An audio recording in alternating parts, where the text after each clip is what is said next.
nào quét bằng cú ba bơn hồ rồ An phung Israel là nào quét bằng cú bà bơn họ rồ. an nghi arun là nào quét bằng cú ba bơn hồ rồ An phung cái chiếc mà Yehovah là nào quét bằng cú bà bơn họ rồ.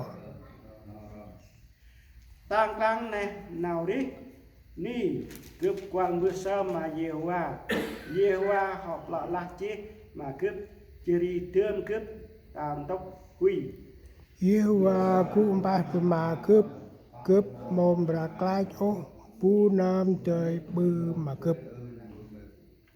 Yehovah kum bay mà cướp riêng mà phun cờ cướp bori cướp mà sơ nào cướp út ăn tắt mà phun tam mót mà cướp Quay lên cướp tu grab tầm Yehovah đã nơm mà ni.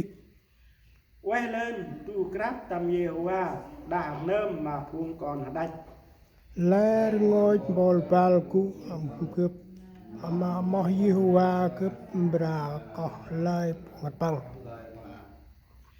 khăn băng cu chung cướp nà nế khăn băng choang cướp mà Yehovah cướp mà có lời khăn băng Kan bằng cú cướp năm pu mai sốt kan bằng năm pu in lọc năm pu mà Yehovah cướp bra có lời kan bằng.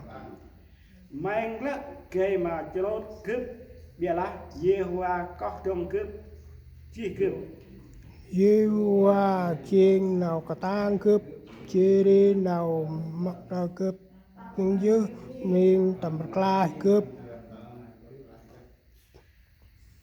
pernah weh ma ciri nào tầm ra khu tăng tầm nghịch buộc phùng xong chi mà Yehovah kế nào tươi Tây ma Yehovah dơ chi ma Yehovah kia nào tươi.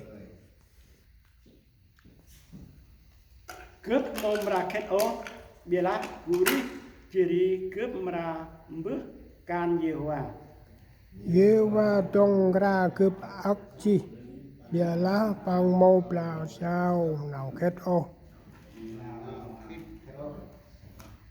bác an mà cướp bông pen nào song sang cướp mà lắp cướp mà tầm nê mà Yehovah Ở phùng bồng bè Yehovah phùng sông ra lắp ta này. cướp mà tầm nê mà mày yor lá mày lọp lọ lá chí mà cướp Chia đi mày chiên nào tầm mặt lại cướp. Amen. là